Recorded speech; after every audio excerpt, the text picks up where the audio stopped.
আমি শুরুতে কোরআনে কারীমের বেশ কয়েকটি আয়াত তেলাওয়াত করেছি।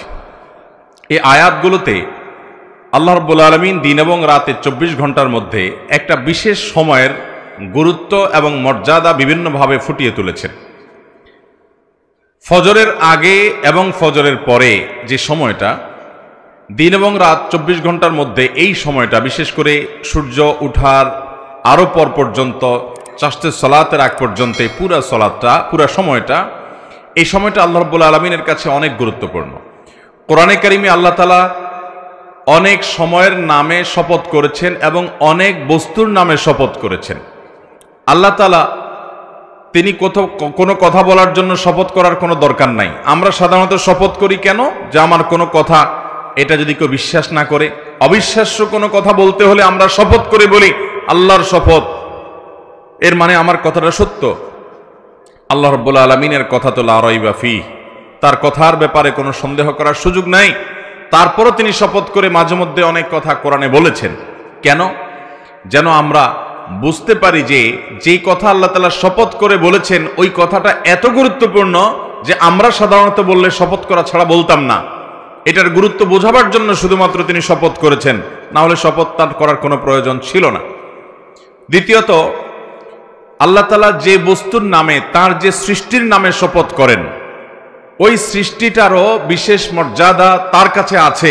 এটি প্রমাণিত হয় ওই বস্তুর নামে শপথ করার মাধ্যমে। কারণ আল্লাহ তাআলা ওই বস্তুর নামে শপথ করা মানে হলো সেই বস্তুর বড়ত্ব আল্লাহ রাব্বুল আলামিন প্রমাণ করতে চাইছেন যে ওটা বিশেষ গুরুত্ব আছে, এজন্য তার নাম ধরে আল্লাহ তাআলা শপথ করছেন। কিন্তু আল্লাহ ছাড়া আর কারোর জন্য, অর্থাৎ আমাদের জন্য শপথ করতে হলে আল্লাহ ছাড়া আর কারোর নামে, কোনো ব্যক্তি বা কোনো বস্তুর নামে শপথ করা জায়েজ নাই। নবী করিম সাল্লাল্লাহু আলাইহি ওয়াসাল্লাম বলেছেন, মান আরাদা আন ইয়াহলিফা ফালইয়াহলিফ বিল্লাহি আও লিয়াসমুত। যে ব্যক্তি শপথ করতে চায়, যে ব্যক্তি কসম কাটতে চায়, সে আল্লাহর নামে কসম করবে, আর না হলে চুপ থাকবে। আল্লাহ ছাড়া কারোর অন্য কিছুর নামে শপথ করবে। আমাদের দেশে তো অনেক আইটেমের শপথ আছে।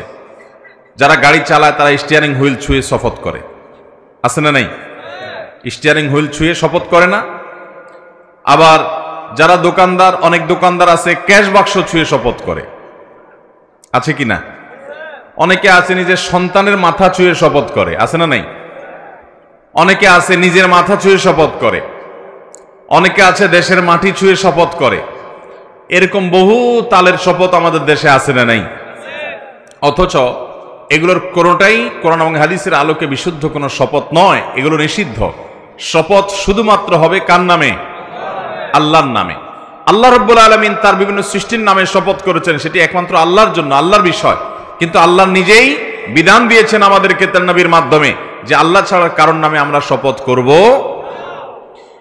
আল্লাহ রাব্বুল আলামিন কোরআনে কারীমের বেশ কয়েকটি জায়গায় সকালের সময়টার নামে শপথ করেছেন, অনেক জায়গায়।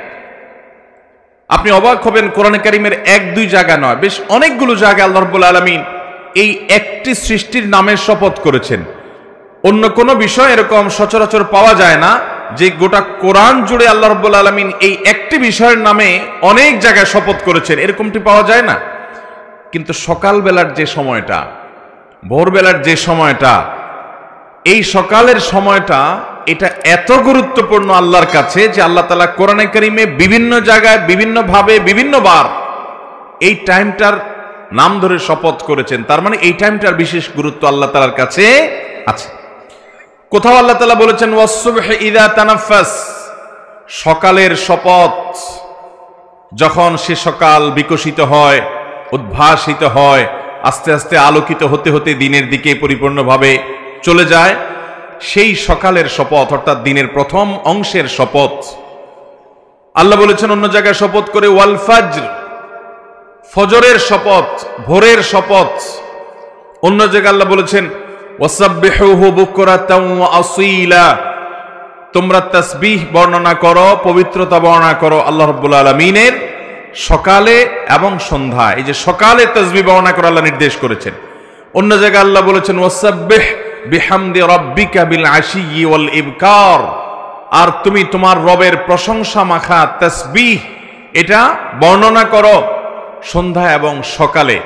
সকাল এবং সন্ধ্যা অর্থাৎ দিনের শুরু এবং দিনের শেষ বা রাতের শুরু, এই সময়গুলো আল্লাহর কাছে অতীব গুরুত্বপূর্ণ। এর ভিতরে বিশেষভাবে গুরুত্বপূর্ণ হলো সকালের সময়টা। নবী করিম সাল্লাল্লাহু আলাইহি সাল্লাম দোয়া করেছেন, আল্লাহুম্মা বারিক লি উম্মতি ফি বুকুরিহা, আল্লাহ আমার উম্মতকে আপনি সকালের এই সময়টাতে বারাকা দান করেন। নবী সাল্লাল্লাহু আলাইহি সাল্লাম নিজে বরকতের দোয়া করেছেন আমাদের জন্য কোন সময়ে? সকালের সময়। অতএব মোহতারাম হাজরিন, একজন ইমানদারের কাছে দিন এবং রাত 24 ঘন্টার মধ্যে বিশেষ তাৎপর্য এবং গুরুত্বপূর্ণ সময় হলো সকালের সময়টা। এজন্য এই সকালের সময়টাতে আল্লাহ রাব্বুল আলামিন আমাদেরকে অনেকগুলো কর্মসূচি দিয়েছেন, অনেকগুলো ডিউটি ইসলামে দেওয়া হয়েছে। তার ভিতরে সবচেয়ে বড় ডিউটি হলো ফজরের সালাত জামাতের সাথে পুরুষরা আর মহিলারা বাসায় ওয়াক্ত মতো সুন্দর করে আদায় করা। এটা হলো সকালের সবচেয়ে প্রধান ডিউটি। অথচ সকালের এই আমলটা আমাদের সমাজে বেশিরভাগ মুসলমানদের জানা করাটা কঠিন হয়ে যায়, ঠিক কিনা বলেন? ফজর নামাজ পড়াটা কি সহজ হয় না কঠিন হয়? অথচ আল্লাহ রাব্বুল আলামিন ফজরের নামাজ পড়াটাকে আমাদের জন্য সুন্নত করেছেন না নফল? এই ফরজটা শুধু সাধারণ ফরজ নয়। নবী করিম সাল্লাল্লাহু আলাইহি সাল্লাম বলেছেন, ফজরের নামাজে উপস্থিত হতে পারা এটা মুনাফিকদের জন্য খুব কষ্টকর হয়। আল্লাহর খাতায় কারা কারা মুসলমান আমরা নিজেরটা নিজে জানি না। আমি তো নিজেকে মুসলমান দাবি করি, কিন্তু আল্লাহর কাছে আমি মুসলমান হিসাবে অ্যাকসেপ্টেড হতে পেরেছি কিনা, লিস্টেড হতে পেরেছি কিনা, তালিকাভুক্ত হতে পেরেছি কিনা এটা আমি জানি না।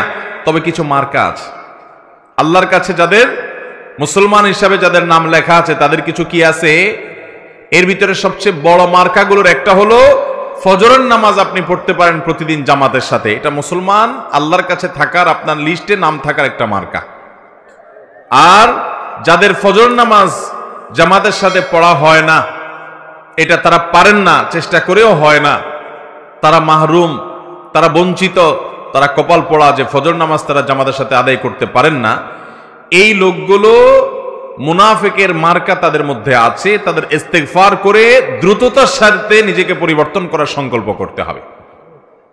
তাহলে ফজর নামাজ জামাতের সাথে পড়বো তো ইনশাআল্লাহ। নবী করিম সাল্লাল্লাহু আলাইহি সাল্লাম বলেছেন, ফজরের সালাত আদায় করার জন্য যারা আলো আধারের মধ্যে বাসাবাড়ি থেকে বের হয়ে চলে যায়, আল্লাহ রাব্বুল আলামিন কিয়ামতের ময়দানে ভয়াবহ অন্ধকারের শাস্তি হবে একটা পিরিয়ডে। কিয়ামতে যে শাস্তি হবে তার একটা সময় থাকবে ভয়ঙ্কর অন্ধকার, ঘুটঘুটে অন্ধকার।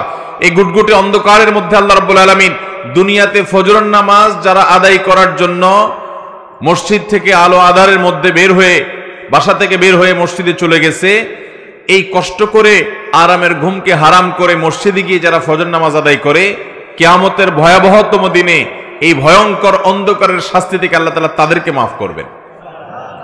তারা আলো পাবে সেদিন, তাদেরকে আল্লাহ তাআলা অন্ধকারে রাখবেন না। এজন্য ফজর নামাজ আদায় করবো তো ইনশাআল্লাহ। এটা ইমানদারের মার্কা, মুসলমানের মার্কা। আর ফজর নামাজ পড়তে না পারা এটা মুনাফিকের মার্কা।